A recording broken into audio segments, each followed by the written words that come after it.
of this webinar, respected Principal of Liberal College, Professor N. Sanjoy Singh, respected Vice Principal of Liberal College, Dr. W. Pradeep Singh, and all the teachers and students who are willing to participate in today's national webinar. First of all, I just want to give a brief introductions on the theme of our today's national webinar. The National Education Policy 2020 in India aims to transform the education system to make it more holistic, flexible, multidisciplinary, and aligned with the needs of the 21st century. One important aspect of this transformation is the inclusion of financial education as a crucial life skill for students. Financial education is the process of improving an individual's understanding of financial concepts and products, as well as developing the skills and confidence to make informed and effective financial decisions. In the context of NEP 2020, integrating financial education into the school and college curriculums from an early age can have significant benefit for students and society as a whole. First and foremost, financial education equips students with the necessary knowledge and skill to manage their personal finances effectively. By learning about topics such as budgeting, saving, investing, and understanding financial products, students can develop good financial habits early on and avoid common pitfalls such as overspending, debt accumulations, or falling victims to financial fraud. Moreover, financial education can help students make informed decisions about their future career path and academic choices. Understanding the financial implications of various career options, student loan, and educational investment can empower students to make decisions that contains their long-term financial goals and aspirations. In addition to personal finance skills, financial education can also foster a culture of entrepreneurship and innovation among students. By learning about topics such as business planning, financial management, and risk assessment, students can develop the confidence and skills to become future entrepreneurs and contribute to economic growth and development. Furthermore, in a rapidly changing and increasingly complex financial landscape, financial education can help students navigate and adapt to the challenges of digital economy. Understanding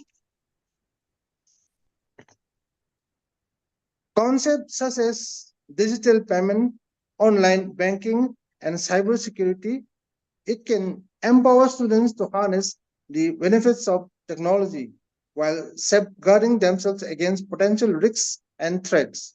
Overall, integrating financial education into the school curriculum as a life skill under NEP 2020 is crucial for preparing students for the demand of modern world. By equipping students with knowledge and skills to make informed financial decisions, financial education can empower individuals to lead financially secure and fulfilling lives, contribute to economic growth and development, and ultimately build a more prosperous and resilient society. Thank you. Over to Madam Vidya. Thank you, sir. Secretary Oza.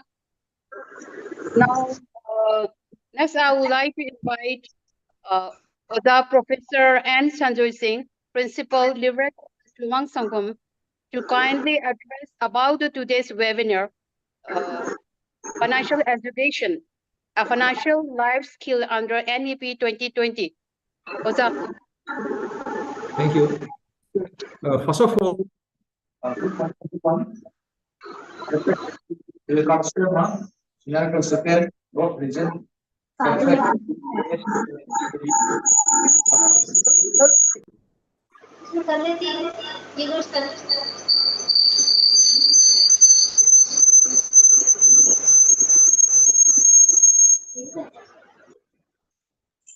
Principal, kindly unmute yourself, sir.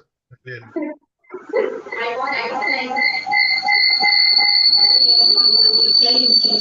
Yeah. I will do it. Good morning, everyone.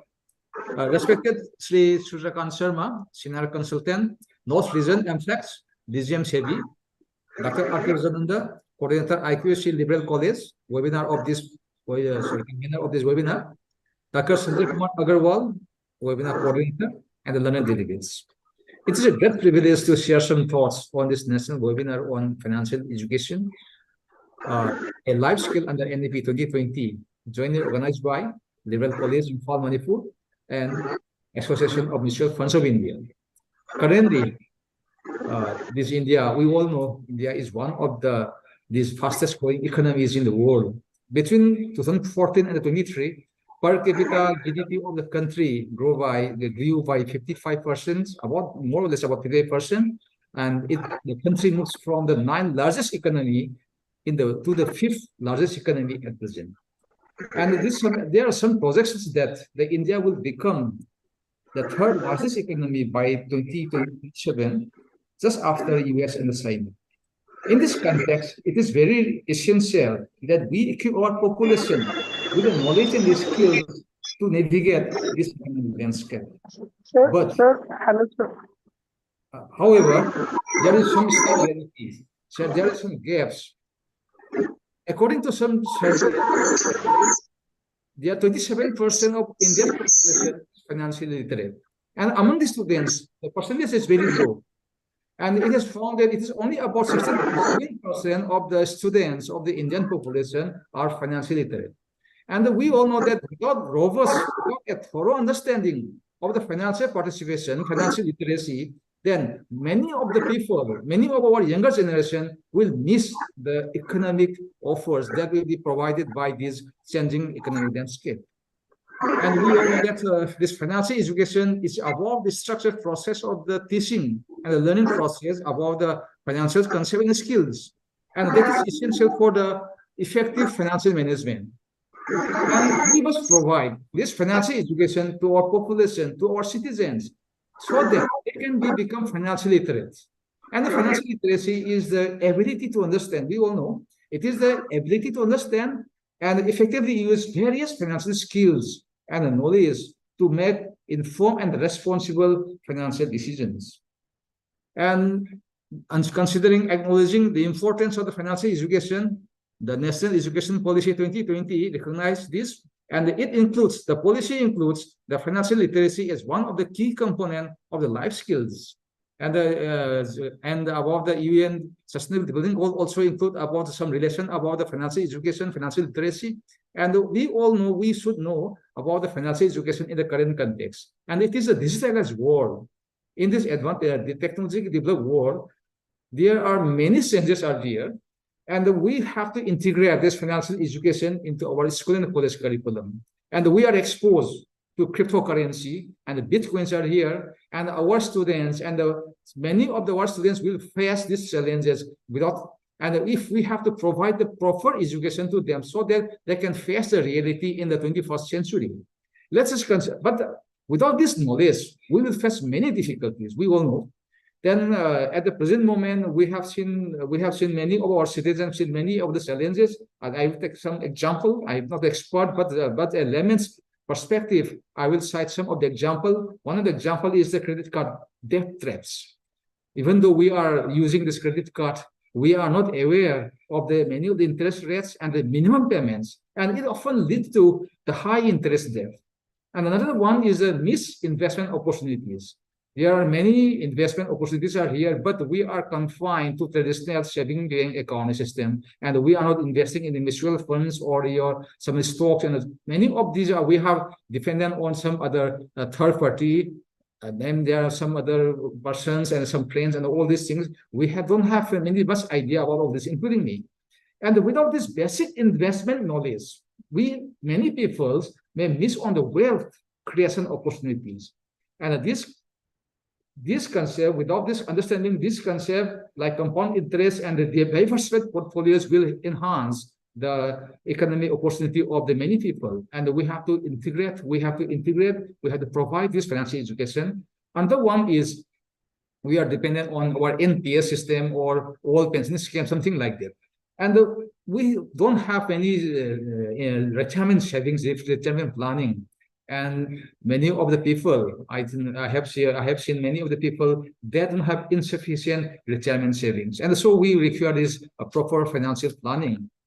And another one is many of our citizens are falling victims to scams, financial literacy, and through WhatsApp or many of these messaging system or email. They have received many scams, and they are fallen victims to such scams. Another one is many of our citizens have this poor financial health.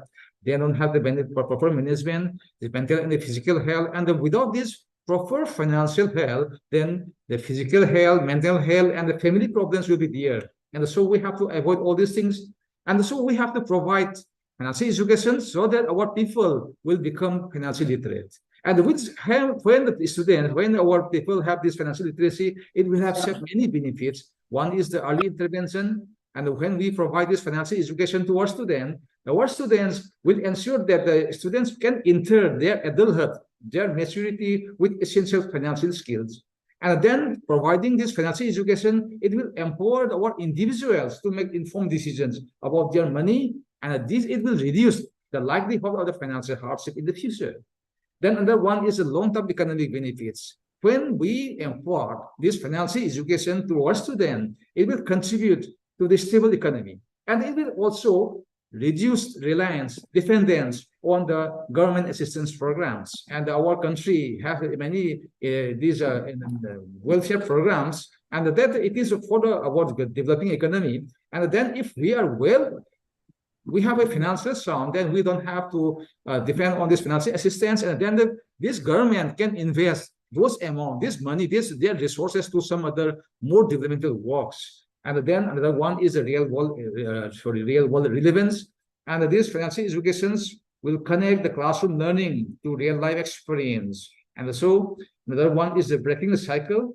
This financial education, by imparting this financial education, the cycle of intergenerational poverty can be broken by equipping the students with the knowledge to make the better financial choices.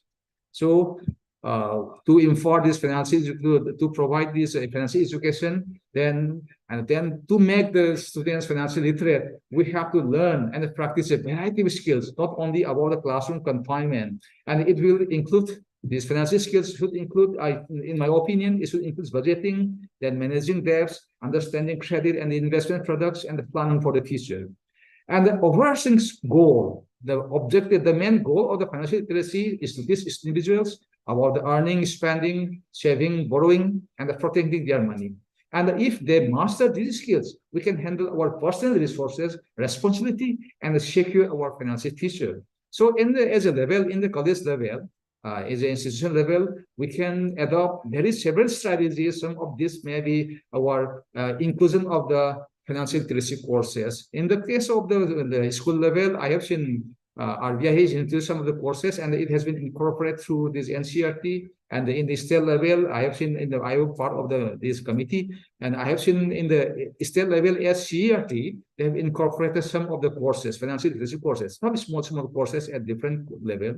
But in the case of the college in the Manipur University, and we have the value addition courses, and so there is some courses about this financial literacy, and I think we should adopt this approaches so that we can include these courses under our existing curriculum. And then we can, in addition to these courses, then we should organize some workshops and seminars just like this, so that the new senses, new development, and the new ideas should be inculcated to the students and to the faculty also. And then another one is the peer education program, so that some of the resource person may influence, may guide our faculty and our resources, our students to new ideas. And then another one is that we have to share many online resources and tools to guide our students and as well as the faculty. and then collaboration with the other financial institutions. The well-known institutions are there, financial institutions are there, and if we collaborate with them, then we could get many new ideas from them. And then another one is we train our faculty under the faculty development program, and in doing so, then our faculty can be equipped with the ideas and they can transfer this knowledge to our students also. And so in the last, in the later part, we should know that this financial education is not just an optional skill. It is the vital skill for the 21st century. And it will influence our economic well-being and the overall quality of the life. And as parents, teachers, and the mentors, we must ensure that our next generation has the knowledge and the tools they need to make strong financial decisions. And thank you for your time and attention. Let's work together. Thank you. Thank you, sir. Thank you for your inspiring and valuable key words of today's webinar, sir. Now, next, I would like to invite Sri M. Lokeshwar Singh to give an introduction about today's speaker. Oza. Thank you, Madam Vidya. Good morning, everyone. I myself am Lokeshwar Singh, Assistant Professor, Liberal College, Impal. I'm happy that I will be given a chance to give a brief profile of Sir Suryakant Sharma, who is an eminent personality in the field of law, especially in banking and finance. Sir Suryakant Sharma is a commerce graduate and master in law with specialization in corporate laws. He is also Chartered Associate of Indian Institute of Banking and Finance. Sri Sharma has over 35 years experience in banking, in finance and securities market, and had initially served in a leading financial institution, thereafter in Department of Financial Services, Ministry of Finance, Government of India, and finally in Securities and Exchange Board of India, SEBI. Sri Sharma joined Securities and Exchange Board of India, SEBI, in 2003 and served in SEBI for more than 16 years in different departments of SEBI. Lastly, in addition to other assignments in SEBI, he was in charge of Office of Investor Awareness and Education Service Northern Region for more than 5 years. And in this period, more than 15,000 financial literacy and investor awareness programs were conducted, and he himself had addressed as guest speaker in more than 600 IAPs. Sri Sharma was also a member of working group of NCERT for developing vocational courses on mutual funds for students of 11 and 12 classes. Sri Sharma is also a recipient of Excellence Award from a leading trade body of promoting mutual funds in India. Sri Sharma is also a mentor of a few NGOs working for financial literacy and investor awareness in the country. After superannuation from SEBI in 2019, he has joined Association of Mutual Funds in India, NFX body for mutual funds in India, a senior consultant for spreading financial literacy and investor awareness across country among citizens. Since May 2019, Sri Sharma has interacted with lakhs of investors and potential investors, especially students, through more than 700 investor awareness webinars and programs across the country in reputed government organizations, research institutions, leading educational and professional institutions, corporate startups, women-centric NGOs, and others. Sir, over to you. Thank you, Dr. Singh. Am I audible to all of you? Yes, sir. Thank you. Respected principal of the college, honestly, I am honored, principal sir, to see your knowledge, your passion, and your dedication towards education and for financial literacy. And for your kind information, I wish to inform you that SEBI and other regulators of the country are trying very hard to have a number of great programs, not only in northeastern region, but also in Manipur and parts of Manipur. And I will request Principal Sir kindly to be a torch bearer, ambassador of this mission in your state. We will definitely like to do more programs under your guidance, under your hand holding, And definitely because the purpose is very simple. Every individual must enjoy a comfortable life, but for that, money is the basic requirement. So what is financial literacy and why there has been added importance by the government of India about the financial literacy? Of late, we have seen lot of activities going on across country focusing on financial literacy and investor awareness. And I personally feel, of course, I am a student, I am not a professor, I am not an academician, I am just a practitioner.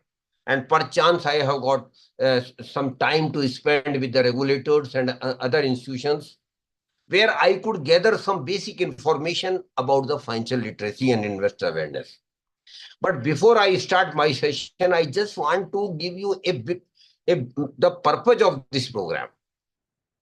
This program is organized by Association of Mutual Funds in India, which is an apex body of mutual funds in India under the mandate of SEBI. So these programs are being organized across country, not only by SEBI, but other stakeholders of security market for the general awareness of the people. But this is, I want to make it clear, is not a marketing event or a promotional event of mutual fund. It's purely a financial literacy and investor awareness program.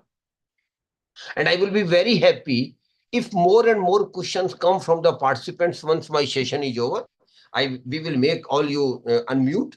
Anybody can just raise their hand and ask the question directly as well. Or you can put your question in the chat box. Dr. Sanjay Agarwal, who is the coordinator of this program, will take those questions. What is financial literacy? This question must come in our mind. Financial literacy simply means we are able to manage our money in more efficient way. Whatever we are doing, are there any other ways to manage our money in a more efficient way? Yes, they are. And that is the thrust of the finance. Dr. Sanjay, please mute all the participants except me. Dr. Sanjay, please. Sir, unmute कर लीजिए आप unmute कर लीजिए. So what I want to request all of you that financial literacy is basically a tool where we can manage our finances in a more efficient way. And what is the purpose of managing finance, personal finance? Why we should do it? Because if we manage our finances in a more efficient way, there are brighter chances that we can make money out of our money. And where the money comes from, we all know.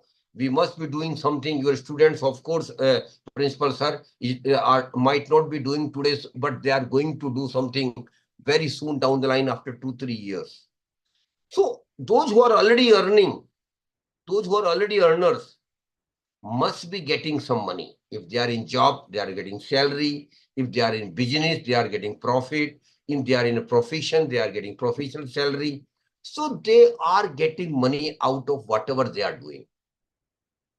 So every individual has some prime source of money. Of course, I again repeat, students may not have today, but they are going to have very soon. And the money which we get might be in the form of salary when you are in job, might be in profit of the business, when you are in business or in profession. The majority of that money which we earn is literally spent on our regular expenses, monthly expenses. And there are hundreds of heads under it. We all know about that. But principal sir, you are a very seasoned person and very senior person. You must know that Indians have got a unique mindset. Every Indian for that matter. And for that matter, every Indian family. And that mindset is every Indian tries sincerely not to spend all the money which they are earning. We sincerely try. Of course, sometimes it might not be possible because of we might not have good salary or have bigger family like obligations like that thing. but we sincerely try not to spend all the money which we are earning. And the money which we don't spend out of our regular income, my dear friends, it is called savings. And we Indians are still one of the best savers in the world. And it is not today, for generations together, this has come into our blood. So we save. This is nothing new I am saying to all of you. You all know. We are all savers, and I say with proud that Indians are still one of the best savers in the world. But there are some gaps in between. You may term it as a mistake, you may term it as a gap. As far as savings are concerned, and I honestly admit I had made some mistakes which I wish your students and your young professors should not make. So first three things I want to request all of you with regard to saving is start saving right from the first month when you start earning. I literally lost first 4 or 5 years in casualness. Let it be. I have got lot of years to go. I will start saving after 4 or 5 years. Let me enjoy with the money I have started earning. Or I have very meager salary. What will happen if I save a very small amount? These were all mistakes on my part. Admit it. Very honestly, I admit it. So I want to request all your participants, particularly young ones, please, or students, I want to tell you, please start saving right from the day you start earning. And never shy of saving a small amount, maybe 500 rupees, maybe 700 or 1000 rupees. Don't think that these 500 rupees and 1000 rupees are insignificant. No, not at all. These 500 rupees and 1000 rupees are going to make you lakhs of rupees down the line in the coming years. So please start saving, maybe even a small amount, but start saving. Second thing I want to request you about saving is be regular in saving. Again, this mistake I made. I don't know about the principal, sir, but I admit honestly that I made this mistake. I was not regular in savings. 1 month, I got some energy, I started saving. Next month, I simply forget. Then again, after 3-4 months, I say, oh, I have not saving. And I again started saving. That was irregular saving. And that was again a cause of my hardship in my life. Second thing I want to request all of you, be regular in saving. Every month you have to save some amount. Of course, the amount might vary according to change of circumstances month-to-month basis. But what is more important here is you should develop and inculcate a habit of saving every month. It should be a debit. It should be a discipline that I will save every month. Amount might vary, but I will save. And third and last thing I want to request to all of you about saving is, please keep increasing your saving with the increase in your income. Of course, principal sir, those who are in faculty members and staff members, principal sir has been generous to give them, to sanction them increments, to sanction some other allowances, D&S allowance like that thing during the year. So every year our salary or our income increases, even in business and even in profession. So we get increase in our income. But I must say here that with the increase in income, we must also increase your saving. And a thumb rule is there. Please always keep this in mind. A thumb rule is there that if possible, of course, it is desirable, of course, please keep increasing your saving minimum by 10% every year. Suppose this year you are saving 1000 rupees a month. Then second year you should increase it from 1000 to 1100 rupees. In the third year, you should again increase it by 10%. That is 1210 rupees. So incremental increase in saving, of course, tough some time because inflation will also be there. Other factors might be there, principals are. But you should have a commitment. You should have a zeal. You should have a passion that no, I will increase my saving as much as I can. So what I want to, again, I repeat three things, very basic things, but very, very, very important in your prosperity. You start saving right from the first month. Be regular in saving and keep increasing your saving with the increase in income. Because this is the base for your prosperity. This is the base for your comfortable life. Now, the second question arises when I start saving. The question will definitely come in your mind, what to do with the savings which we are making? What to do? There are two options. Either whatever I am saving, I can keep it in my home in a box and feel happy. Oh, Baba, my money is increasing every month. But that is foolishness, or rather I term it as a crime. I don't know whether academicians will agree with me or not. But what I want to convey here, that keeping your saving at home is a crime. And it is crime against yourself, crime against your family, and it is crime against our country as well. Because you are making money out of circulation if you don't, if you just keep that money in your home. So please never, never, never keep your saving at home. Except emergency fund. Naturally, every family must have some emergency fund, maybe 10, 20, 50,000. That's a different story. That's a very small thing. You must not keep your money or your savings at home. Then naturally, what you ask, then what to do? You have told me you to not to do, then what to do? Yes, there is another option. And the option is put your saving into one or other in product. Deploy your saving into one or other product. And the process of deploying your saving into one or other product is called investment. Saving is very important because without saving, what you will invest? But investment is the second step. But investment will not happen unless until you save. That is why first step and primary step, of course, is saving. But you must not stop at the first step. You must take second step, and that is investing your savings.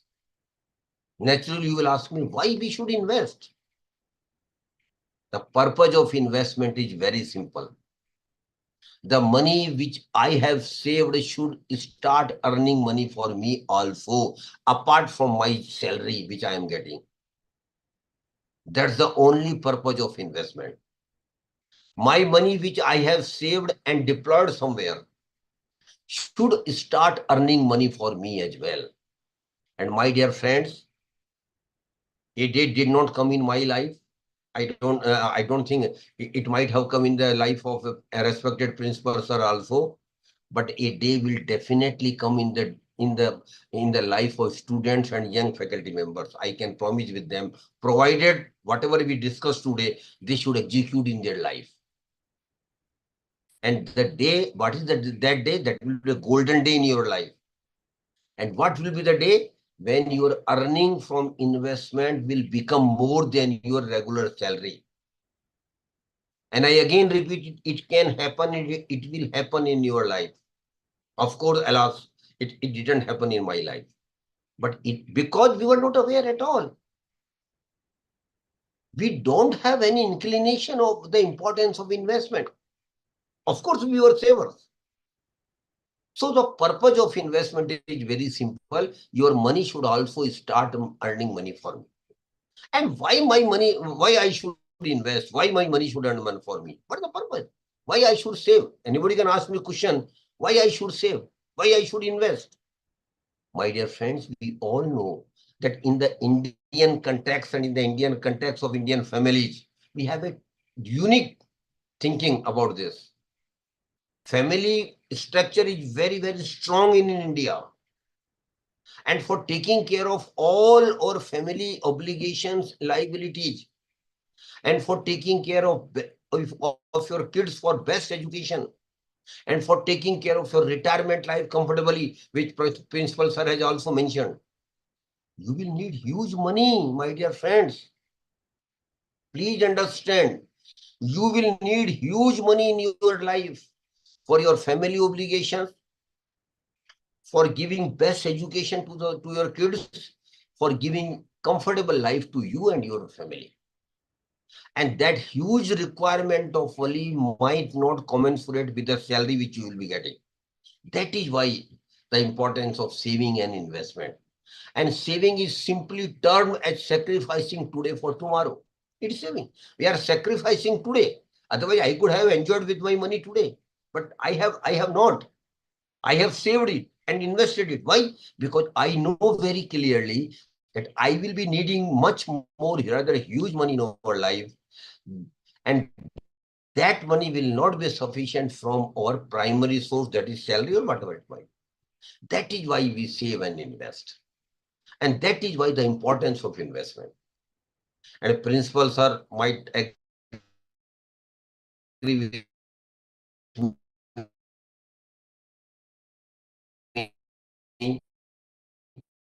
Was fortunately investments. That is important. So you think to understand. So there are two terms I am using here. We saved, we invested, but even after that, we seem to make money, real money out of our investment. So what is the difference between accumulation of money and real return on investment? I just give you a simple example. And again, a very, I will not name anybody, but just give an example. Suppose a person has got 1 lakh rupees with him and he goes for a bank fixed deposit. And principal sir, in our times, FD used to be the only option except life insurance policy, which unfortunately is not an investment at all.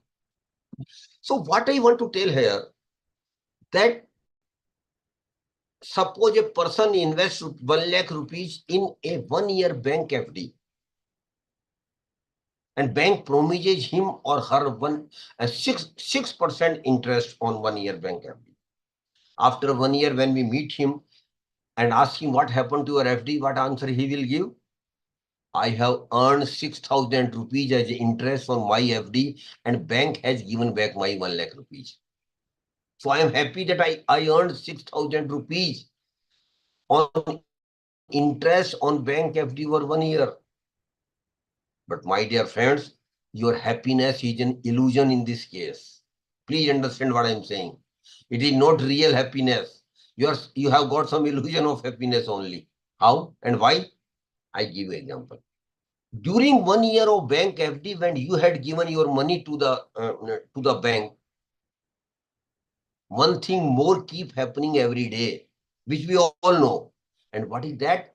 That is inflation. And what is inflation?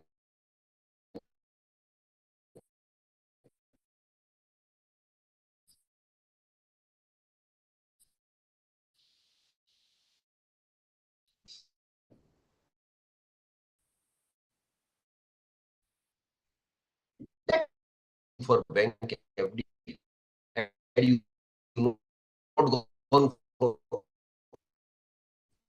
for the bank FD, might have purchased some, might get same services, same goods, or same item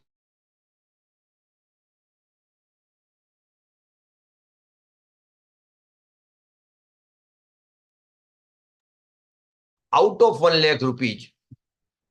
No, that will not be possible. Why? Because of the price, because there has been increase in the prices of those goods, item and services during this 1 year. And suppose the inflation rate has been 5%.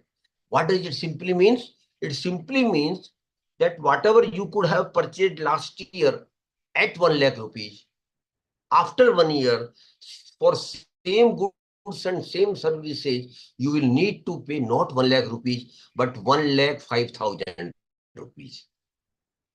Please understand what I want to convey you, that majority of your return on investment is eaten by the inflation. Normally it happens. Majority of your return is eaten by the inflation. We don't care. We are always happy whatever we get. But whatever you get at return is a simple notional return only. That's not the real return. So you see the picture that out of 6,000, in actuality, 5,000 had been eaten by the inflation. But the person is still happy, say, okay, let it be 5,000 be eaten by the inflation. I still have 1,000 rupees out of 6,000 rupees. No, my dear friend, there is another factor. And that is taxability on return on investment. Most of the return on investment are taxable.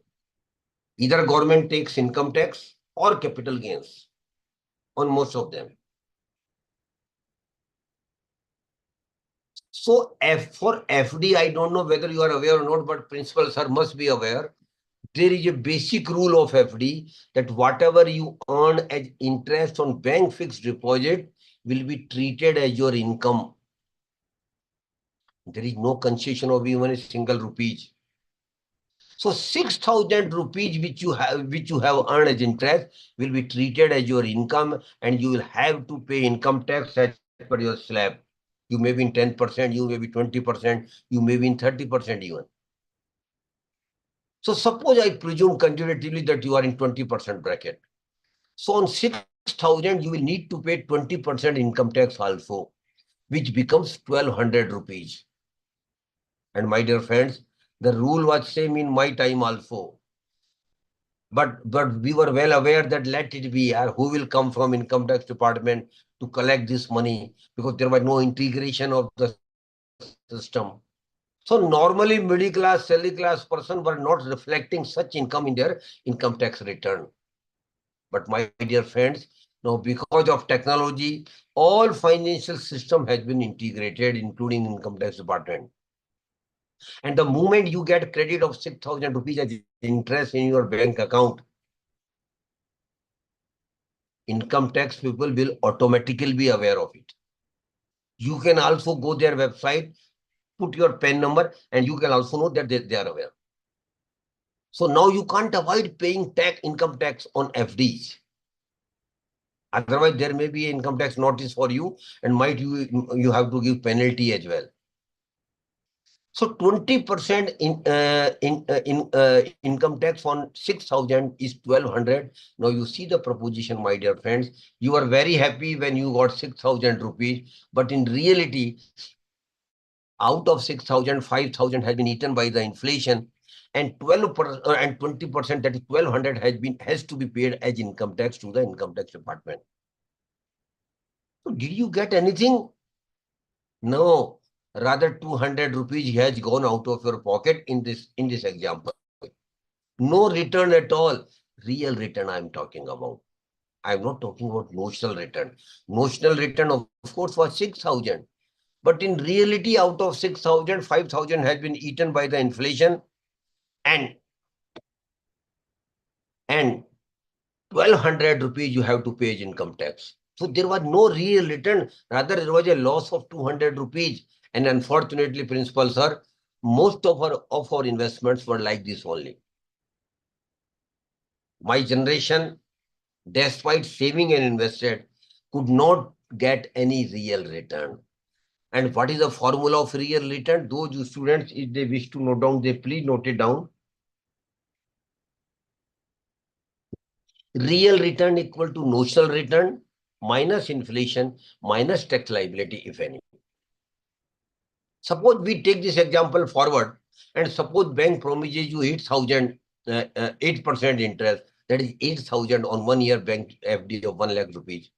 So you will get 8,000 after 1 year.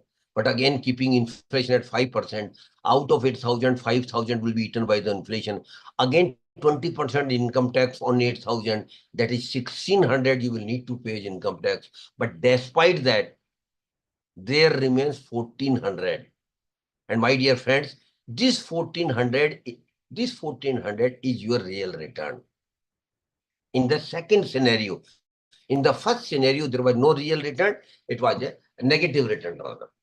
So what I want to emphasize here, please understand, unless and until you earn some real return on your investments, the purpose of investment itself will be defeated, and wealth will not be created, and consequence will be that you will not be prosper, because these are all linked. So you have to earn real return on your investments. This is the basic funda you have to understand. But what happened with us? Why we didn't got real return on our investment principle, sir? Have you ever given a thought to it? Yes, sir. The problem lies in our mind only, not outside. The problem lies in our mind. And we middle class, salary class person particularly have a typical mindset. And what is that, my dear young participants? I don't want to take any risk in investment. I'm very clear. We were very clear that there may not be any return, but I will not take any risk. That was a mistake or blunder on our part. Please don't do that. I'm requesting to young participants. Because in investment, risk is there. Understand and appreciate and accept it. In most of the investment, except from governmental small saving schemes, risk is there. And what is risk? I don't get any return. I even lost some of my money. That is the risk in the investment. But so is in the life. In life also we have got risk. Life is pretty uncertain. We are talking today, we can see each other. Either today you are hearing me, but what will happen to us tomorrow? Are anybody sure 100%? We can't be. Anything can happen to anybody. We can live for next 100 years, but even tomorrow is pretty uncertain. But uncertainty, what do we do for uncertainty? We take all the precautions in life. We maintain good health. When we drive very cautiously. We put the belt. Everything we do, which is necessary to do for taking precaution. So in investment also, please understand risk is there, but you can manage your risk. You can minimize your risk by taking some steps, which are most important steps as far as investments are concerned. And how I can manage my risk? How I can minimize my risk? Yes, I am sharing you one two-word formula to all of you. Very simple. I am trying to make the subject I can. I don't want it to be an academic subject. I don't want to burden you with a lot of formulas and all these things. No, that is not my intention. I want to make the subject of investment as simple as you can, so that you are encouraged to do investment. Otherwise, a lot of people will come and bombardment you, lot of heavy things which you say, Baba, let it be. I will not. I don't want to invest. That is not the case. Investment success is very simple. So how I can manage my risk? If two-word formula I want to give you, only two words. The first word is think, THINK, think. And the second word is understand. And third word is invest. So before taking any investment, you first think. What you have to think? Two things about yourself. Not for others, but yourself only. And the first and foremost thing you have to take into account very clearly, honestly, while taking investment decision is your risk-taking capacity, your risk appetite. How much risk I can take? This you must ask yourself before taking any decision. And my dear friends, every individual has got different risk-taking capacity. Every individual has got one. Because our income is different, because your family structure and family obligations are different. That is why my risk appetite is different. And so is the other participants who are already earners. So what I want to tell you, all of you, is that risk appetite is very, very relevant while taking your investment decision. And you please take all your investment decision strictly as per your risk appetite. But one thing I want to add here, that risk-taking capacity is not a constant factor in your life. It will keep changing. When you are young, you can take high risk. Or rather, I will encourage youngsters, your students, your young faculty members, please take risk. जोखिम लीजिए. थोड़ी हिंदी में बात करें तो अगर थोड़े जोखिम लीजिए, क्योंकि जोखिम से ही रास्ता बनेगा समृद्धि का. Because if you take risk, there is a probability that you get higher return. Because you are young, you can take high risk. Why? Because you have got 30, 40 years to go in life.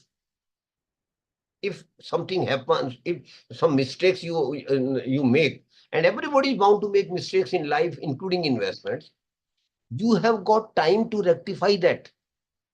You have got right to make the mistake good and go ahead and take right decision. But that luxury Principal Sir and myself don't have. That is why, my dear friends, I keep telling in my sessions, you youngsters are very, very lucky that you are young. And you are in this era of Indian life where things are rosy, and they are likely to be more rosy in the next 25 years. So please understand and appreciate that you are lucky. So because you are young, you can take high risk. But risk, when you become 40, your risk-taking capacity will automatically come down. When you become 55, your risk-taking capacity will be much, much minimum. And when you cross 60, your risk-taking capacity will literally be zero. That is why I encourage youngsters, please take risk in investment. But at the same time, your risk should be calculated strictly as per your risk appetite. It should not be a blind risk. And what is blind risk? Somebody advise you to take this, put your money in this or that product. You don't know about the product, but still you are putting the money because somebody advised you. That's a blunder. Understand the investment product where you are putting your money. Understand it very clearly, whether it broadly matches with your risk appetite, whether it broadly matches with your time horizon of investment. If it doesn't, product might be very good, but may not be suitable for you. That is the most important thing to decide at the time of taking any investment decision. The first thing is, analyze your risk appetite and take investment decision strictly as per your risk appetite. And secondly, what you have to think? You have to think that when you will need the money, how you will have money in your hands. And we all know that we will be needing money in life, not on one occasion, my dear friend, but on many bigger occasions, which you can term as milestones also in our life. And what are the common milestones in our life? A middle class, salary class person, again, it simply means, what are the common milestones in our life? The first milestone where we might need money, rather huge money, is the marriage. Second stone might be purchase or construction of a house or a flat for the family. Again, huge money requirement is there. Then purchase of the vehicle, not so important nowadays, but it's still you will need good money to purchase a good vehicle. Then there is a new phenomena in our life of middle class nowadays, which was not in my life at least. That is going on vacation. Every family wants to go on vacation regularly with the kids, with the family. But for that, you will need money. After that, after some years, a time will come which is very, very important in every family's life. That is higher education and professional education of children. And it is one of the most important milestone in the middle class, salary class families. Every parents want their kids to go up, to get the best education, to get the best professional education, to get the best higher education. Every parents need it. But for that, you will need huge money. After that, education of your kids are over, the next milestone is your marriage of the children. That is equally important. You will have money to marry, because in Indian context, parents take care of the marriage of the children normally. Of course, children might do contribute if they are earners. And lastly, and most importantly, living in retirement life. That is one of the most important thing nowadays. And Principal Sir had also mentioned, had also referred this. Unfortunately, in the government structure now, pension is not there. The day has gone. I don't think if a prudent government is there, they will restore pension again. They can't, honestly. I was in Ministry of Finance, Government of India for almost 15 years. And during those years, before joining SEBI, the government had set up literally 10, 12 committees. And it took literally 15 years for the Government of India to decide that we have to dispense with the pension scheme. We can't continue with the regular pension. Why? Because if Government of India might have continued with the normal pension, Government of India might have been bankrupt by this time. Very bluntly speaking. Of course, individually it was not a good decision. But for nation's sake, the decision was taken in right perspective. So I feel personally that normal pension will not be restored now. So you will have to have huge money for your retirement life. NPS government has introduced. Next time, when Principal Sir is agreed, we will have a dedicated session on NPS also, where I will share each and every detail of the NPS. But one thing I want to tell you, NPS is a relatively very good scheme. Forget about the pension. After pension, NPS is the best scheme for you. So for retirement life also, you will need huge money. From where it will come? You will have to start accumulating money, retirement corpus right from today, right from the day you start earning. So what I want to tell you, that for all these milestones, you will need huge money, and from where the money will come? Salary is limited. If your salary increases, your expenses will also increase because of inflation and other obligations. So how I can have money for my milestones? Yes, you can prepare something, and that is called financial planning. Viktiya Niyojan. Every individual, I am requesting every earner who is here, and even students, to understand that financial planning is very, very important for investment success. And a normal educated person can make his or her financial plan. It's not a rocket science. Very simple thing. Every educated person can make it, and rather you should make it. You must make your financial plan. Those who are earners, they should prepare their financial plan within 1 month. And those who are students, I will request them to make their financial plan in the first 6 months of their career when they start earning. And how can make it? I just give very few simple tips. Next Sunday, I'm giving it to the faculty members who are already earning, and staff and other participants.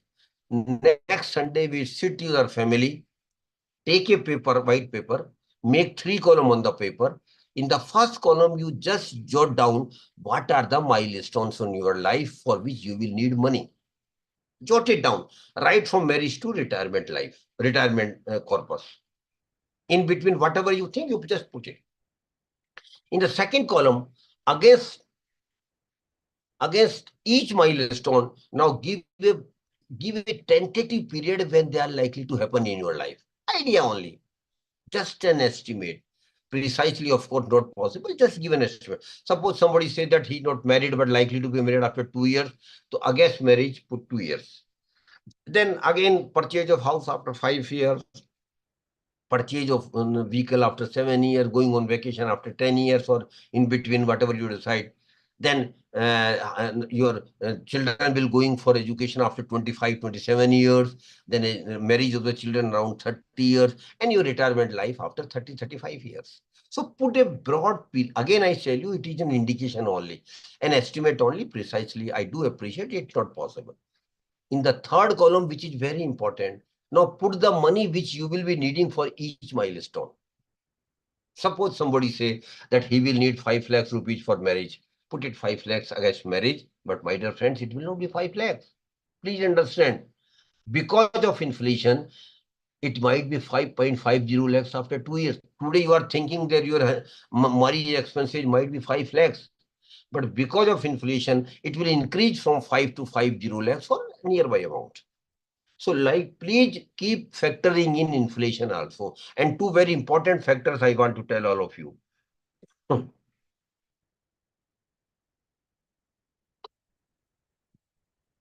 The first is higher education and professional education of children.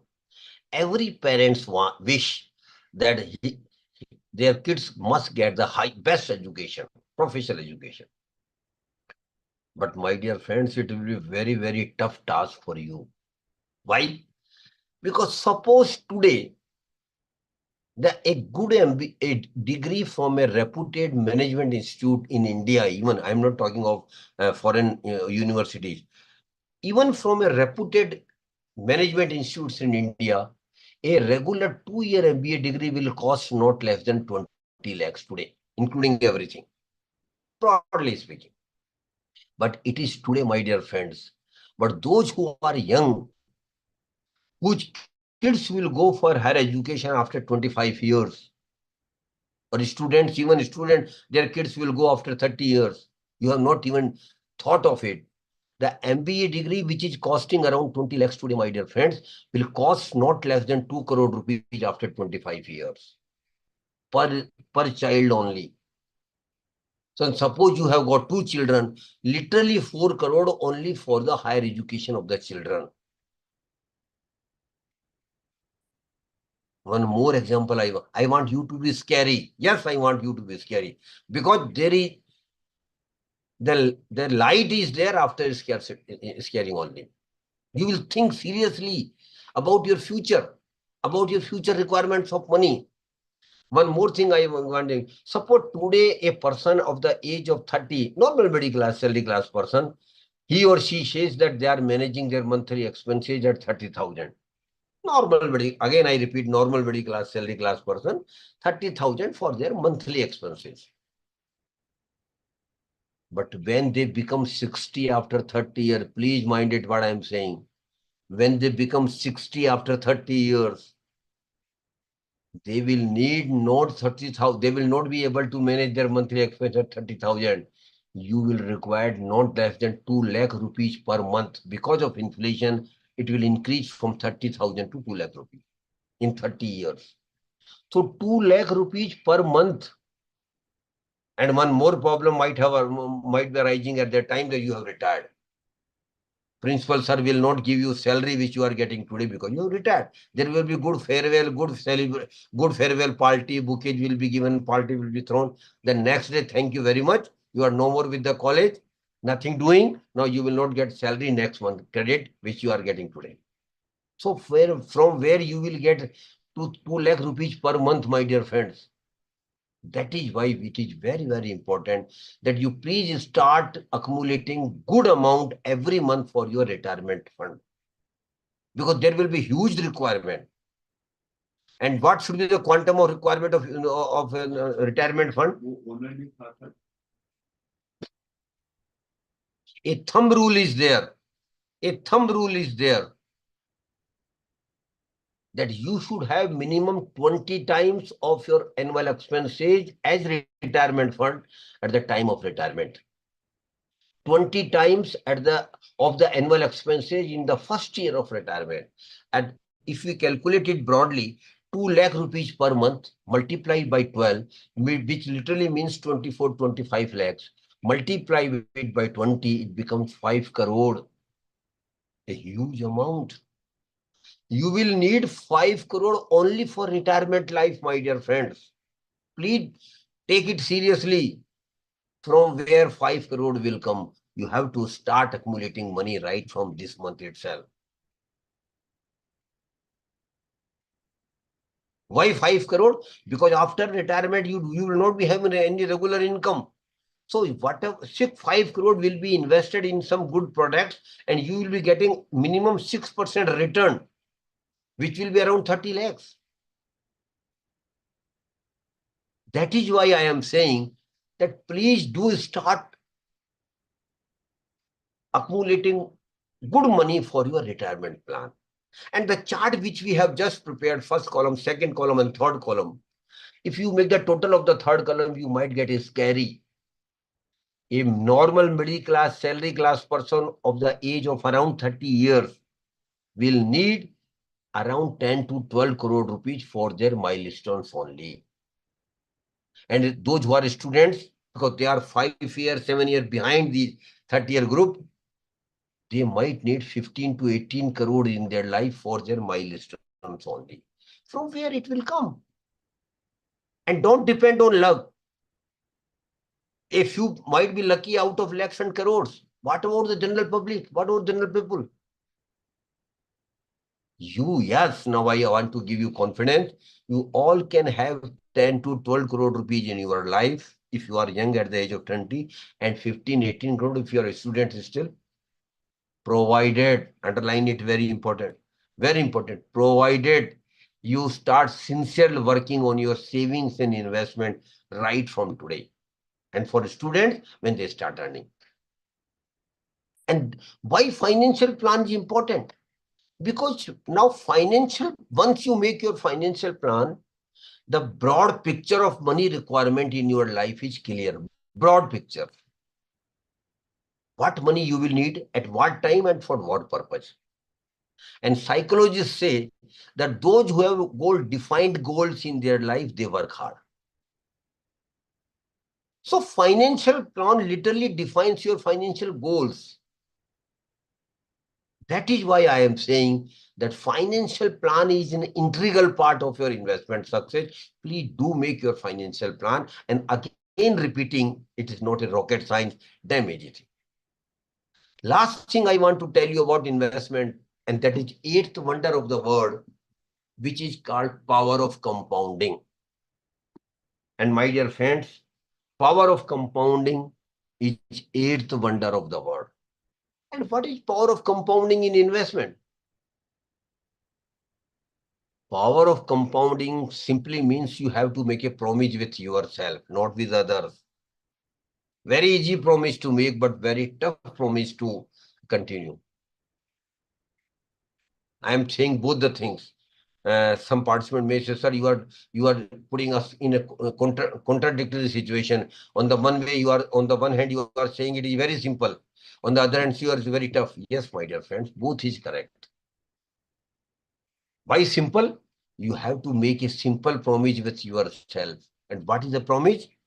That whenever I will get some return on my investment, naturally, when you will save and you will invest, you will definitely get return. Not today, not tomorrow. Down the line, in 1 or 2 years, you will start getting return. And return might be 5 or 50 rupees, 500 rupees, 5,000 or 5 lakhs or more than that. So whatever return I get on my investment, when I get it, I will never use it or consume it. On the contrary, what I will do, I will start reinvesting that amount for another term. And that is going to happen not once, but regularly in next 15, 20 years. Every time when I get return, insignificant of the amount, I will keep reinvesting it. I will not use it. I will not consume it. It is very tough promise. Again, I repeat, very simple promise to make. Why tough? Suppose somebody gets 5 lakhs rupees investment return after 5 or 7 years on some good investment. And he or she has committed that I will reinvest it. But your whole family behind you will be behind you. Arey Baba, leave it. Whatever promise you, keep it aside. You have earned return on 5 lakhs rupees. We will go on vacation. At that juncture, you have to take a call. No, that 5 lakhs will definitely be reinvested. Of course, we will try for vacation, putting extra effort of getting that extra money, but this 5 lakhs will be reinvested. And again, I tell you, not once, every time you get returned for the next 15, 20 years. And my dear friends, it is tough, of course, but not impossible.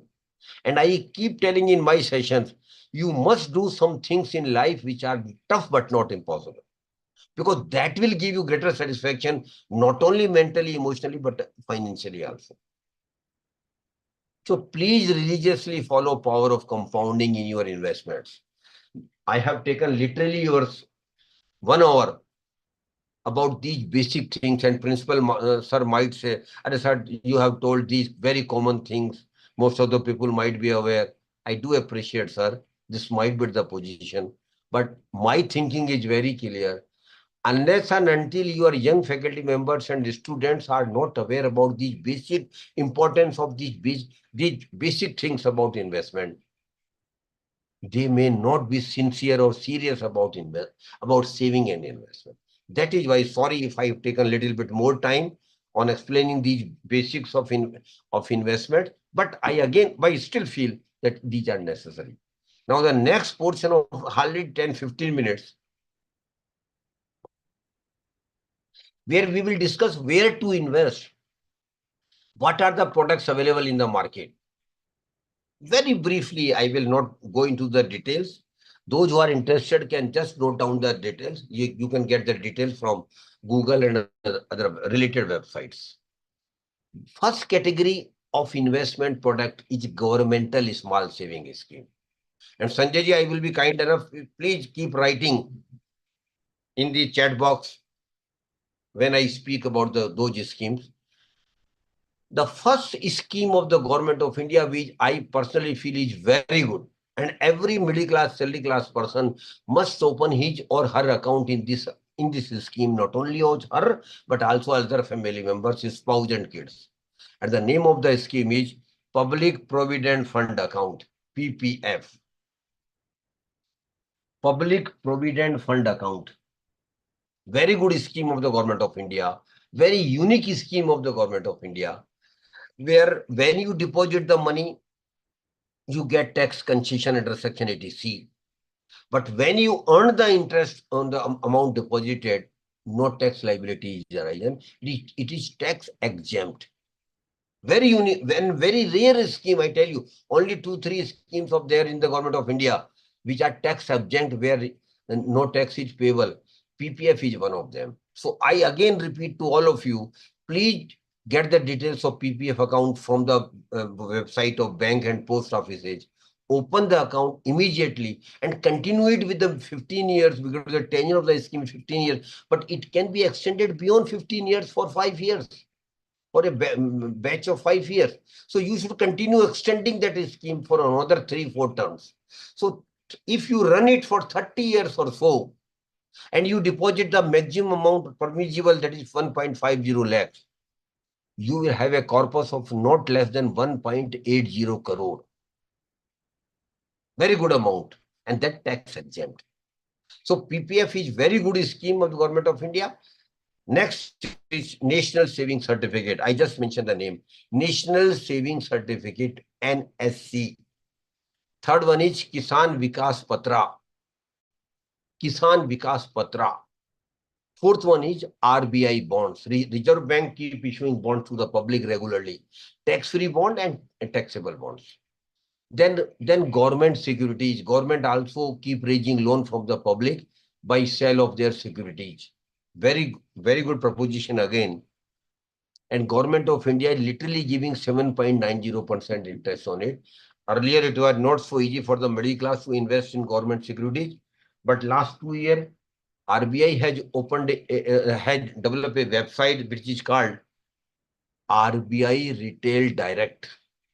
And very recently, RBI has come up with an app also, the same name, RBI Retail Direct. You once download the app, give your details, give the information they require, then register yourself.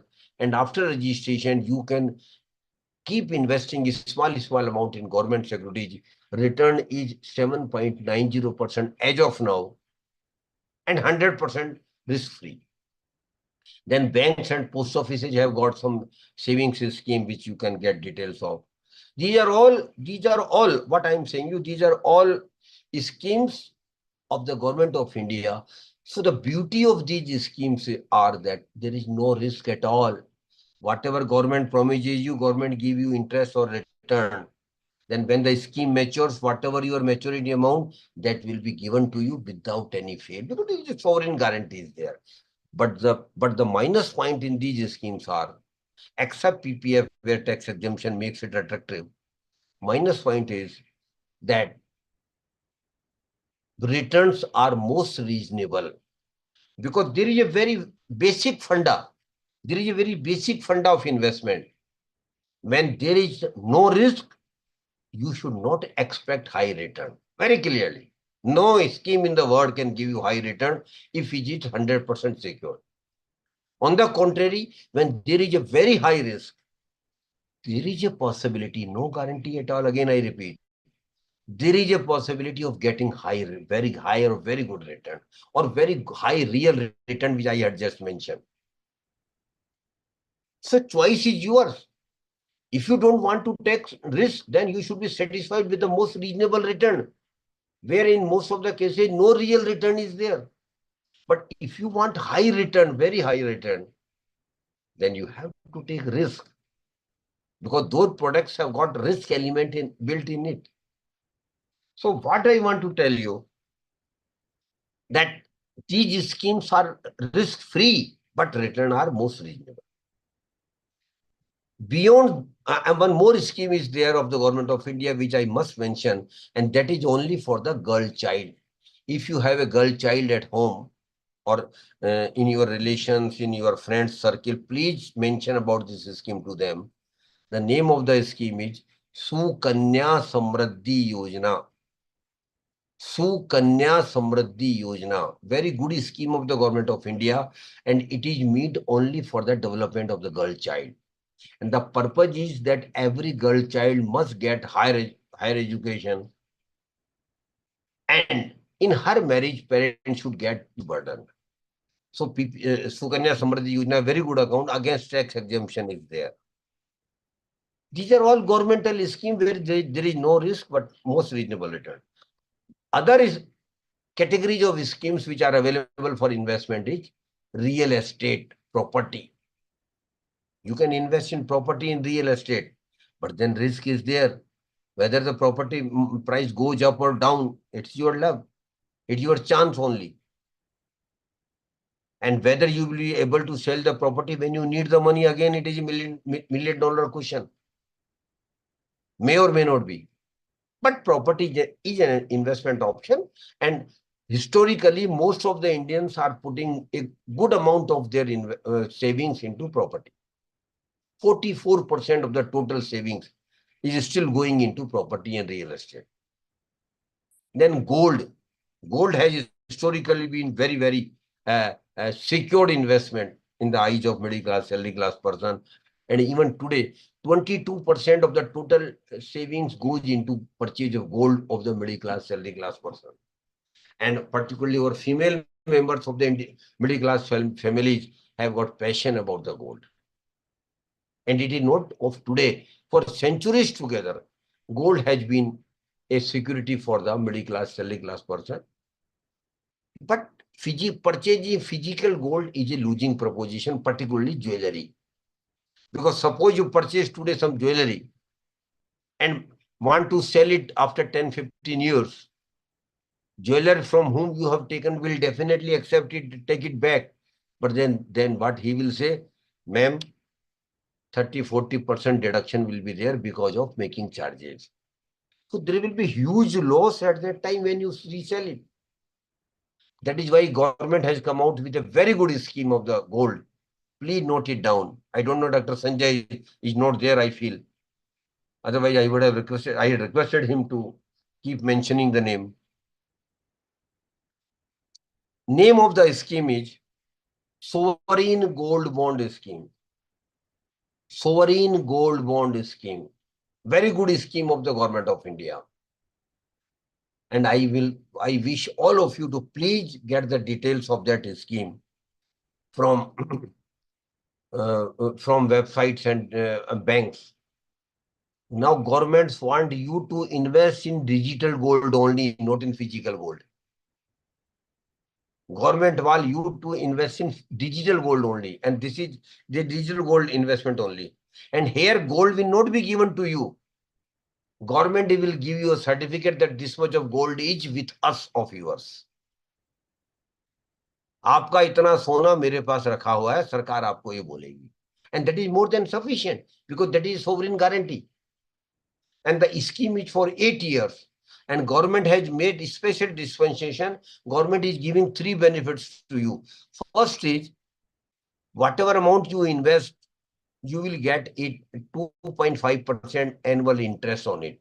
Suppose you have invested 1 lakh rupees in this scheme, then for next 8 years, you will be getting 2,500 every year as interest. That's a smaller benefit. The bigger and real benefit is whatever is appreciation in the gold price will also be given to you.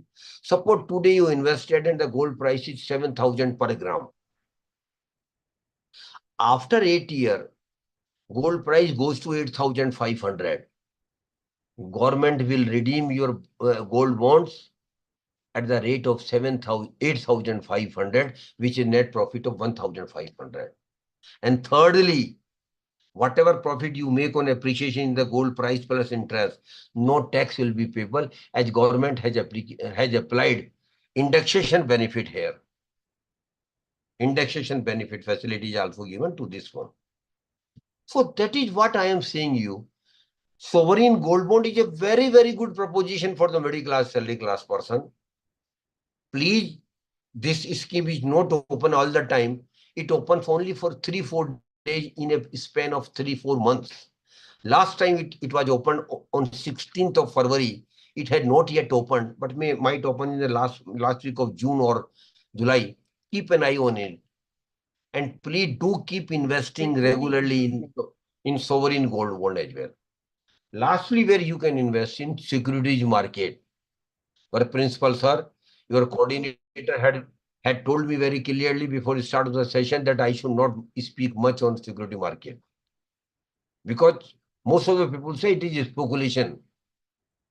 It is sheer speculation, but it is not, my dear friends. It is not speculation. Share market, security market is purely knowledge-based market. And those who don't have knowledge of the market must not invest into security market directly. I am very clear.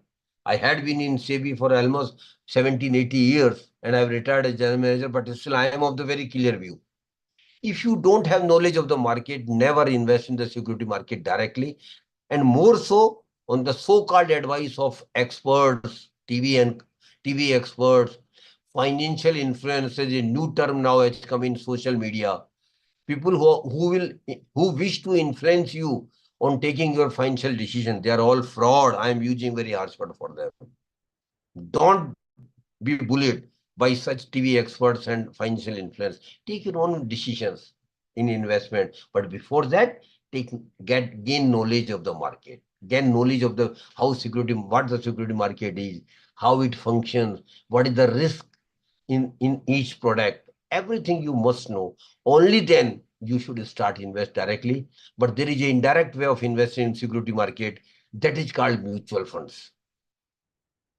And mutual fund is nothing but indirect way of investing, even when you don't have knowledge, because your knowledge part is being taken care of by the experts. You are giving your money to the experts. Those who are experts of the market, they are technically called fund managers.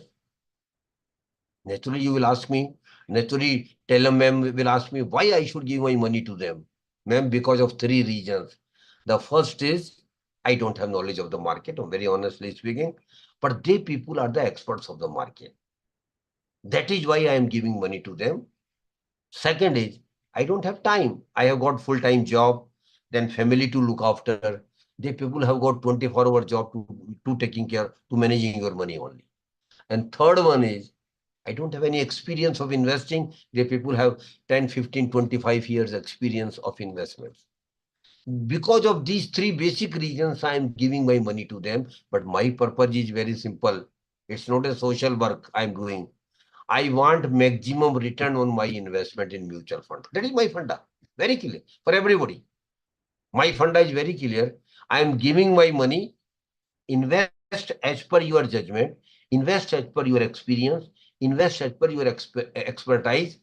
Generate maximum return to me and give it to me after deducting your permissible professional fee. And one thing I want to mention here, that mutual funds are regulated products by SEBI. They are not Ponzi scheme, chit fund and committees. No, they are not chit fund and committees. It is purely, mutual funds are purely and strongly regulated by each and every aspect of mutual fund is regulated by SEBI. There are, and mutual fund has got very unique features. Mutual fund has got schemes as per your risk appetite. If you want to take high risk, one category of schemes are there. If you want to take moderate risk, other category of schemes are there. If you want to take very low risk, a third category of schemes are there. So schemes are available as per your risk appetite. Equally speaking, mutual fund schemes are available as per your time horizon of investment. You might be surprised to know that in mutual fund, overnight funds are there where you can invest money in the night and withdraw in the morning, you get something. Only for one night. These are called overnight funds. You get something. Then there is other category of schemes where you can invest for 1 week, for 1 month, or for 3 months. That is also available. That is called liquid funds. Then you can have a scheme for 3 months, 5 months, 6 months. Ultra short-term debt funds are there. Then there are different categories of schemes for 6 months and above, 1 year, 2 year, 3 year, 5 year, 10 year, 50 years. Equity fund, hybrid fund, debt funds are there. So for your time horizon of investment, schemes are available. For your risk appetite, different schemes are available. You have to take a call. The only thing you have to do is to select the right scheme. Naturally, you will ask me how we can select the right scheme. It will take minimum 2 hours to give you other details. But I just mentioned the name of the one website. And the website name is Mutual Fund Sahi Hai. Mutual Fund Sahi Hai. This is the website name which has been developed by MFI, where authentic information about all aspects of mutual fund, what is mutual fund, how it functions, what is the risk, what is the different schemes, what is the risk attached with the schemes, and then what is the historical performance of the running schemes. Everything is available on that. Please devote your time, because ultimately it is your money. If you get good money, that is only by your efforts only, not from advice of others. You are all educated. Why you should not make efforts? Please read the material available on the mutual fund website. Devote your time. Take your time. 1 month, 2 months, 3 months. Don't be in great hurry.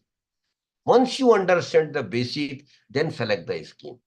And that you will be selecting after having basic knowledge of the mutual fund. You will select it.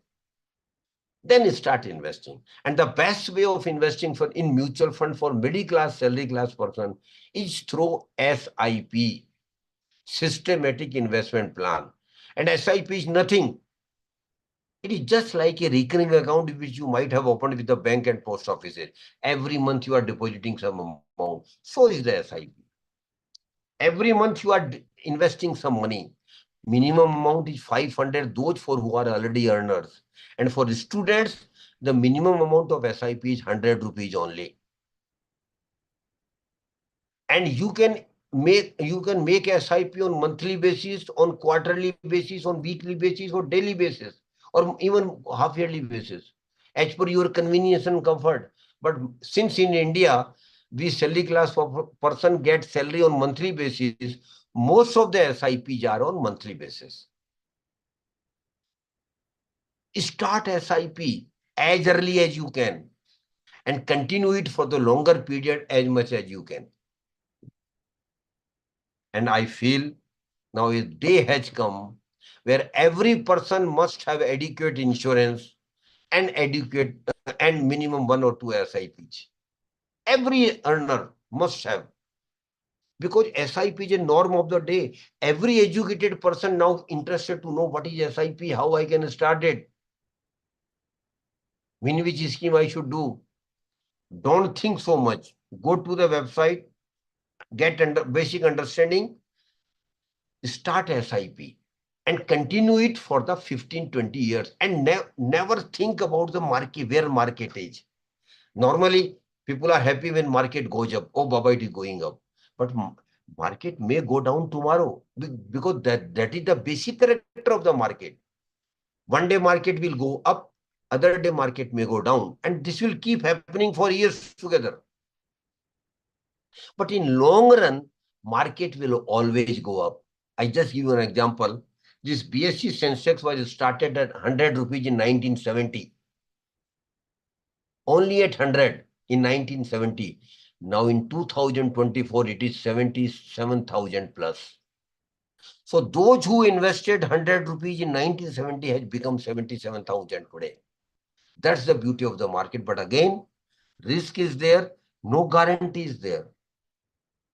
Take my words very clearly.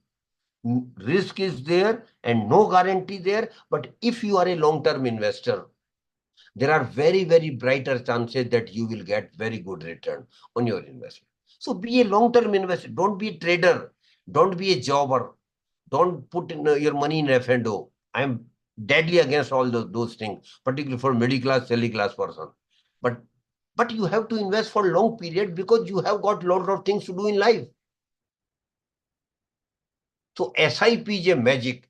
And I know a lot of my friends who have started not one SIP, but 5, 6 SIPs consecutively together. And all SIP are target oriented. One SIP for marriage if he is still unmarried. One SIP for purchase of house after 5 years. One SIP for purchase of vehicle after 7 years. One SIP for going on vacation after 10 years. One SIP for higher education of children happening after 25 years or like that. And one SIP. Okay, I'm just completing it in 5 minutes. One SIP for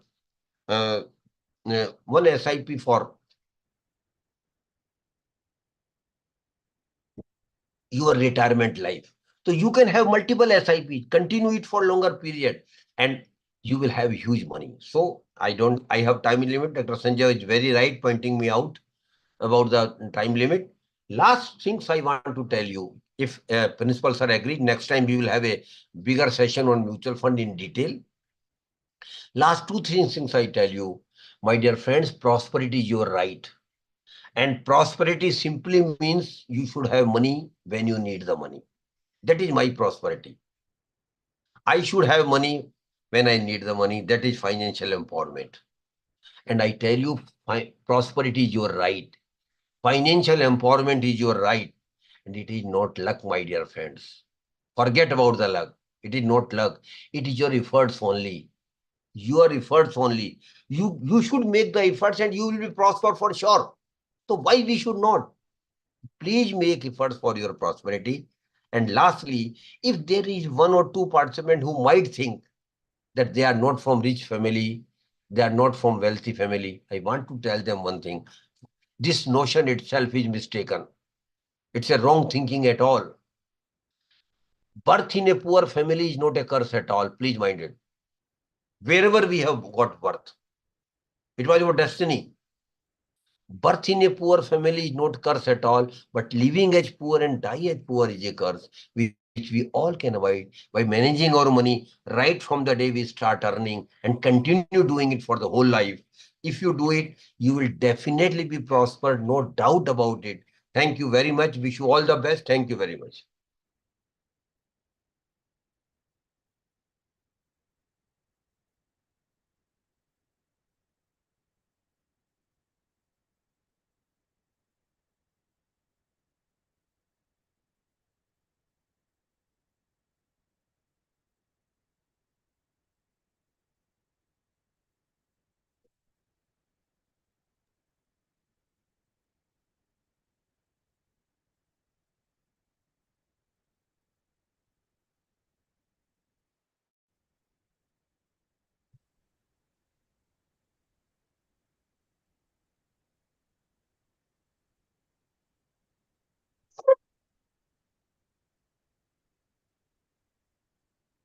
Yes, Barjananda sir, please.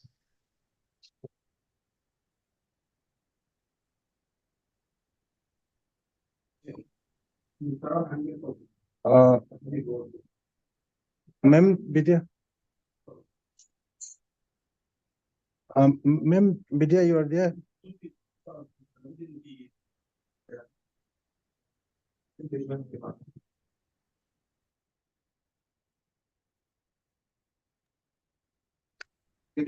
Now, I would like to request if there is any questions from participants. If you have got any question, just raise your hand. We will unmute you. You can ask the question directly. No, it's not.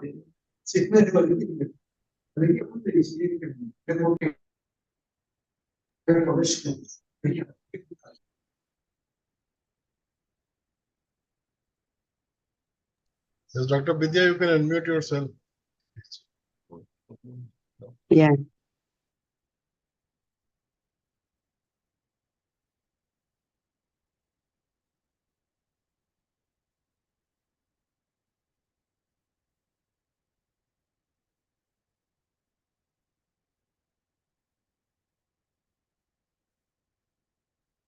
Yes, Mr. Sahil, unmute yourself. Mr. Sahil, unmute yourself. Yeah. Sir best mutual fund आप बता सकते हैं जिसमें आपने invest नहीं किया हो? नहीं, I am not here to marketing any mutual funds. आप मेहनत कीजिए, मैंने वेबसाइट आपको बता दिए है. मैं otherwise it will be unfair on my part to indicate any particular mutual fund or scheme. Yes, next question.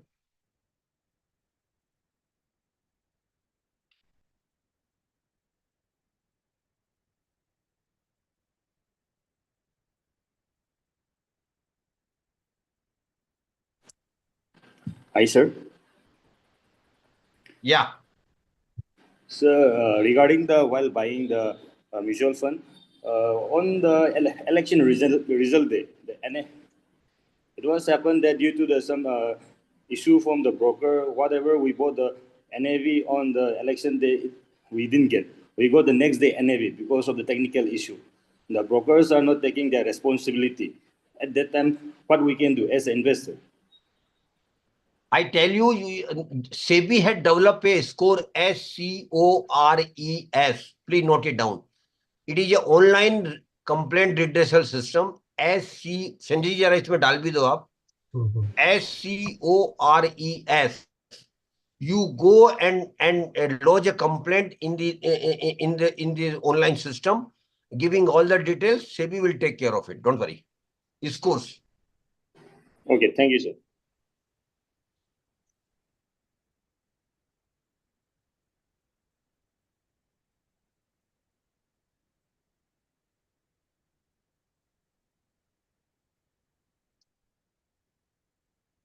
Anybody else?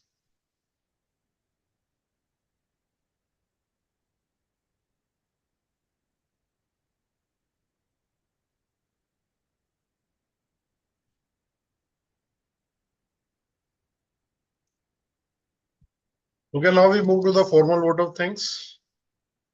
Yes, Ujjal Paul. Yes, Ujjwal Paul, you can unmute. Hello sir, mutual fund क्या है? Mutual fund mutual, मैंने अभी आपको इतना देर बताया, आपको वो mutual fund ही है. सर आज अच्छे समझ में नहीं आया इसलिए. अब अभी टाइम नहीं है मेरे पास दोबारा समझाने का. अगली बार आप किसी प्रोग्राम में ज्वाइन करना, आपको और समझा देंगे. हाँ ठीक है सर. Thank you. अभी नेक्स्ट प्रोग्राम का लिंक हम आपको शेयर करेंगे. You can join there. हाँ. Okay. हाँ. Okay, Paul sir. Thank you. Anybody else?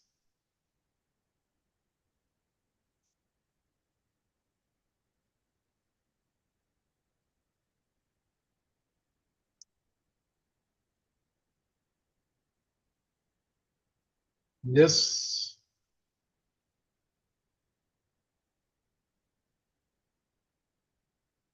Okay, Dr. Brijananda, please go ahead.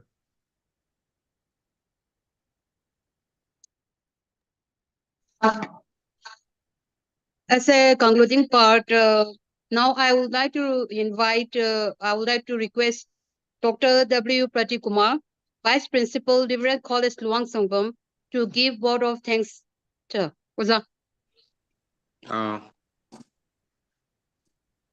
Thank you, madam. A very good afternoon to all of you, Rumzari. respected Principal Professor N. Sanjoy Singh,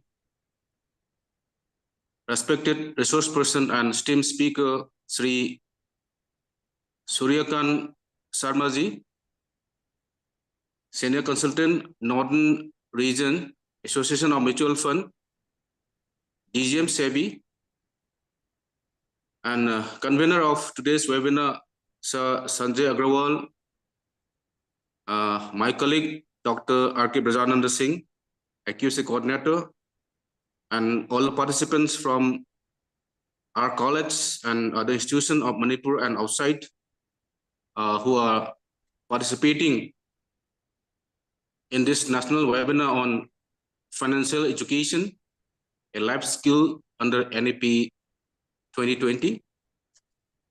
As we draw our webinar come to an end, at the very outset, I extend a heartfelt gratitude and thanks to our esteemed speaker, Sri Suryakantji, who have shared his knowledge and insight regarding financial literacy, financial plan, saving, investment, and many more in all with all the participants present here today. Your expertise and experience have provided us with valuable perspectives and deeper understanding of the topic. We truly appreciate the efforts you have invested in delivering such an enlightening presentation. So thank you, sir. Thank you so much.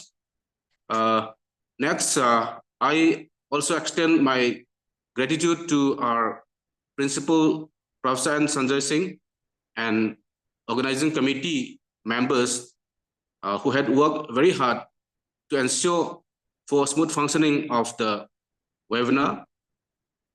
Last but not the least, I feel honored to thank to all the fellow participants and my colleagues who have joined this webinar, representing different colleges and institutions of Manipur and outside Manipur. Your presence here in such a good number and have made this program as successful. Once again, thank you so much, and we look forward for your support and participation in the future events. And once again, thank you all of you, and see you again very soon. Thank you. Thank you, Oza. Madam May Vijay. I now request Oza Thank you, Prajananda? Dr. Thank you, sir. Thank you, Dr. Singh. On my behalf and on behalf of MFI, I am thankful to all of you, particularly respected principal, your all faculty members, your staff, and all participants who have joined this program. And with the hope that this program might have been useful for you to make your journey start on investments. Okay, sir. And we will definitely keep doing such programs in future as well as with your assistance and cooperation.